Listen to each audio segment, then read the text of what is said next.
Todos, bom dia ou boa tarde, depende da hora que você estiver vendo o nosso vídeo. Sejam todos bem-vindos a mais uma videoaula. Hoje nós vamos tratar do módulo 4.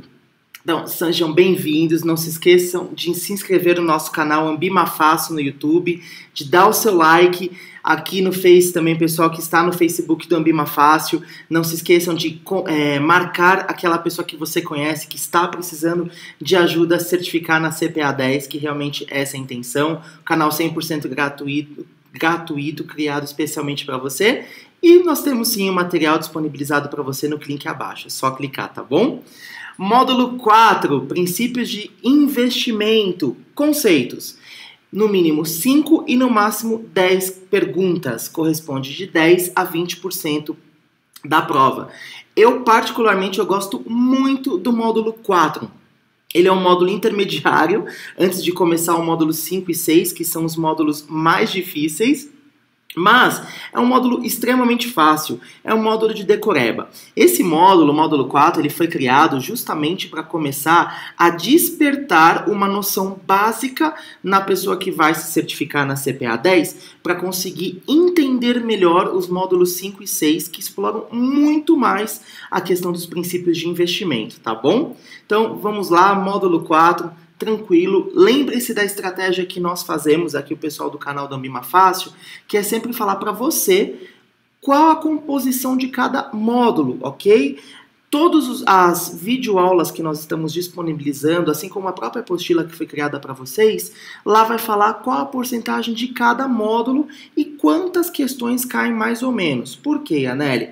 Porque geralmente tem muito costume, principalmente o pessoal que já fez a prova e que infelizmente reprovou, de falar, eu não passei por uma, por duas, por três questões. Isso não é verdade, tá bom? Isso é um mito. Você não passou porque foi uma somatória de porcentagens de erros de cada módulo, que no final acabou não tendo a nota mínima para elegibilidade para você ser aprovado.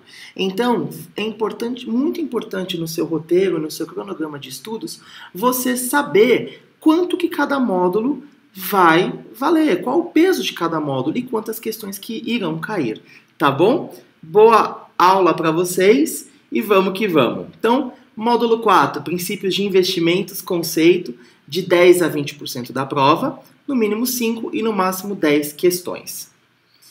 Rentabilidade absoluta. Lembra, a gente vai estar falando de investimento, a gente vai falar sobre rentabilidade. Só que para a Ambima, para a CPA 10, rentabilidade, existem vários tipos de rentabilidade.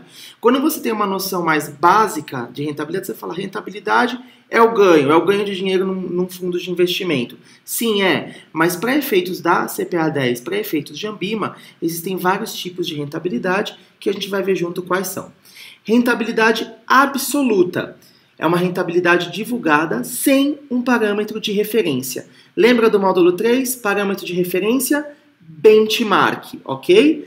Então, um exemplo. O fundo X rendeu 0,80% no último mês. Percebam que não foi dada nenhuma referência. Então, rentabilidade absoluta, rentabilidade divulgada sem parâmetro de referência. Rentabilidade relativa. Tem um parâmetro de referência, tem um benchmark. Exemplo, o fundo X rendeu 97% da CDI no último mês. Tá vendo que tem uma referência, tem um benchmark? Daí a diferença entre rentabilidade absoluta e rentabilidade relativa. A absoluta não vai te falar nada. O fundo X rendeu 0,80% no último mês. 80% do quê? Da poupança, da TR, da CDI, o quê? Se não falar nada, rentabilidade absoluta. Rentabilidade relativa tem um parâmetro de referência ou um benchmark. Exemplo, o fundo X rendeu 97% da CDI no último mês, da CDI, da TR nos últimos 3 meses, enfim, mas ele vai te dar aí sim o parâmetro de referência ou benchmark. Rentabilidade observada, o próprio nome já fala, observada. Conceito de passado, o que já foi, rentabilidade que já foi rentabilidade passada, simples assim, decoreba. Rentabilidade esperada, o próprio nome já fala, calculada com a média da rentabilidade observada, representa uma expectativa ao retorno do investidor, tudo bem? uma informação apenas importante: rentabilidade esperada, uma expectativa, uma esperança de retorno do investidor no fundo de investimento em que o mesmo for aplicar o seu dinheiro. Porém, a rentabilidade esperada, e a Ambima possivelmente vai te perguntar, é como que ela é calculada. Então, ela é calculada com a média da rentabilidade observada. Rentabilidade observada, conceito de passado, rentabilidade que já foi.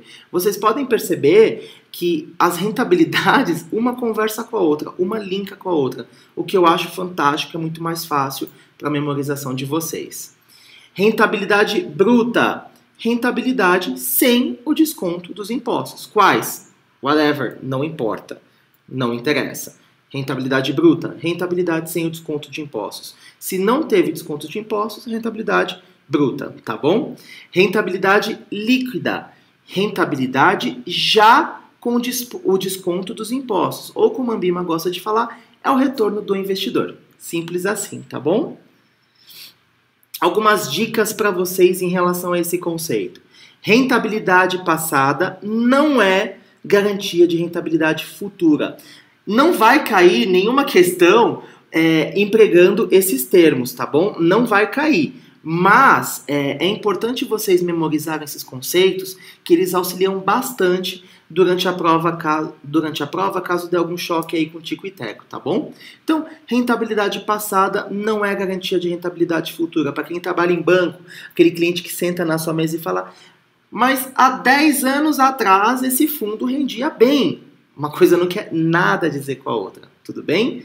Juros acompanham a inflação, sempre, sempre, sempre. Quanto maior o meu risco, maior o meu retorno. Isso talvez pode até cair quando for empregado o termo conceito de risco versus retorno. Então, quanto maior o meu risco, maior o meu retorno. O que é importante a gente não polemizar e a gente não fazer uma teoria da mente é achar que risco é algo ruim. Nem sempre risco é algo ruim. Nem sempre. O risco ele pode ser bom, sim. Porém, no conceito de risco versus retorno, quanto maior o meu risco, maior o meu retorno. E diversificar ajuda a reduzir riscos. É aquele negócio de você não colocar todas as maçãs na mesma cesta. Para vocês entenderem um pouco o conceito de diversificação. Eu recebi uma herança, recebi 1 milhão, se Deus quiser, quem sabe um dia, recebi 1 milhão, eu vou pegar esse 1 milhão, eu vou aplicar tudo em ações? Não, eu vou dividir esse dinheiro, eu vou colocar uma parte em previdência, uma parte em poupança, uma parte em fundos, uma parte em CDB, uma parte em ações, porque se tiver algum problema, algum crash, algum boom, eu estou com meus recursos bem diversificados, então o risco da perda ele vai ser bem inferior, tá bom? Liquidez, conceito de liquidez. Maior ou menor facilidade de se negociar um ativo convertendo em dinheiro. A gente falou isso nos primeiros módulos. Risco, olha lá, probabilidade de perda ou ganho em uma decisão de investimento. Grau de incerteza sobre o retorno. Quando um cliente ele vai fazer uma aplicação em um fundo de investimento ou em ações, ele não tem a certeza de quanto que ele vai tirar. Ele não tem certeza se vai render bem ou não. Claro, o investidor, o cliente, ele vai se basear no teu conhecimento técnico referente às características desse produto de investimento ou das ações em questão, do histórico desse produto de investimento, tá? Do histórico observado, que geralmente os bancos eles divulgam históricos no mês, nos últimos 6 meses e o histórico no ano. Isso tudo vai servir para ajudar o cliente a tomar a decisão do investimento.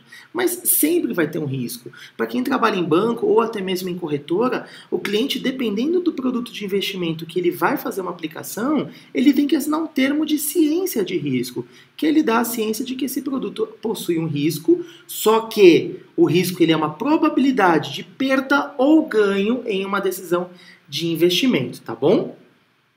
Risco tem tipo? Lógico que tem. Se tem vários tipos de rentabilidade, logo vão ter vários tipos de risco. Então, quais são os tipos de risco existentes? Risco de mercado, entre parênteses, empresas e fundos. Fica mais fácil para sua memorização. É uma potencial... Opa, travou a língua de novo. É uma potencial oscilação dos valores. Ou, como a Ambima gosta de falar, volatilidade ou desvio padrão. Uma dica super importante, super valiosa para você. Está fazendo a prova, viu que tem o termo desvio padrão, podem ter certeza que é risco de mercado. Tudo bem? Volatilidade, oscilação. Risco de crédito está 100% ligado à inadimplência, ao não pagamento. Lembrando que ações não têm risco de crédito, ok? Ações têm risco do quê? De liquidez. Mas calma que a gente vai ver isso nos demais módulos. Então, risco de crédito sempre está ligado ao conceito de inadimplência, ao não pagamento. Caiu uma questão na prova que falou sobre risco de crédito, falou sobre inadimplência, não pagamento ou não honrar com os seus compromissos, está falando aí do risco de crédito. Risco de liquidez. Se liquidez é a maior ou menor facilidade de se negociar um ativo convertendo em dinheiro, o risco de liquidez é exatamente o oposto. Poucos compradores, impossibilidade de vender, não querem pagar um preço justo. Um exemplo de risco de liquidez: carro, você que tem um carro que você quer vender, pega teu carro, leva numa concessionária, você vai ver qual que é o valor que a concessionária vai pagar. Aí você não vai ficar satisfeito e você vai tentar fazer o quê? Você vai tentar vender o seu veículo no mercado particular, nos feirões, enfim, e você vai negociar. Isso nada mais é do que um risco de liquidez. Poucos compradores ou poucos compradores que queiram pagar um preço justo, impossibilidade de venda. Tudo bem? Tranquilo com esses exemplos, né? Risco sistemático, entre parênteses governamental, que é para vocês entenderem que é uma forma mais macro o sistemático. É quando volatilidade dos fatores com origem de todos os ativos do mercado. Risco sistemático é uma volatilidade, uma oscilação dos fatores em questão com origem de todos os ativos do mercado. Um exemplo para matar as dúvidas que vocês podem ter com o risco sistemático. Eleições dos Estados Unidos. Eleições do Donald Trump. Ele foi eleito, desestabilizou todo o mercado dos Estados Unidos. A bolsa, o dólar, e desestabilizou tudo. Foi um risco sistemático que ocorreu, tá bom? Risco não sistemático ou específico. Volatilidade com origem de fatores em características do ativo em questão. O próprio nome dele fala. Quando na Ambima caiu uma pergunta para você para definir qual tipo de risco, se ele utilizar o termo, ele for específico, qual é o tipo de risco apresentado no produto X com rentabilidade Y, se ele especificar qual é o produto em questão, vai ser um risco não sistemático ou específico, tá bom? Risco de mercado, um exemplo que eu não dei quando eu estava falando, risco de mercado, por exemplo, mercado imobiliário. Pronto, para ficar mais fácil. Potencial oscilação dos valores, volatilidade. Imóvel tem muito valor, imóvel, veículo. Mas para ficar mais fácil, vamos associar o conceito de risco de mercado com o mercado imobiliário. Mercado, um fator em questão, tá bom? Ricardo, mas o risco de mercado, ele pode ser específico ou não sistemático? Pode ser. Tudo vai depender de como você vai interpretar a questão da Ambima em questão, tá bom? Uma frase motivacional, porque por incrível que pareça, esse foi um resumo bem objetivo do módulo 4. Vai e se der medo, vai com medo mesmo, tá bom? Então, boa sorte para vocês na CPA 10. Não se esquece de curtir, de deixar o seu comentário e de marcar aí quem precisa de ajuda da CPA 10. Pode parecer incrível que você fez o módulo 4 em 15 minutos. Sim, eu fiz porque a intenção é realmente passar de uma forma extremamente objetiva para vocês, para que possa minimizar as dúvidas que vocês têm e facilitar a memorização em todo o material, em todo o conteúdo. Mas não se esqueçam de praticar, estudem pela nossa apostila, vejam nossas videoaulas, nossas audioaulas, tá bom? Estudem pela apostila e pratiquem através dos simulados online disponível aí na internet, tá bom? Joguem pelo Google Simulados Online CPA 10, procurem o melhor simulado que melhor se adequem à sua necessidade de compreensão ou ao seu grau de incerteza. Pratiquem bastante para vocês tirarem a certificação, tá bom? Muito sucesso para vocês e uma excelente noite aí. Tudo de bom, até a próxima.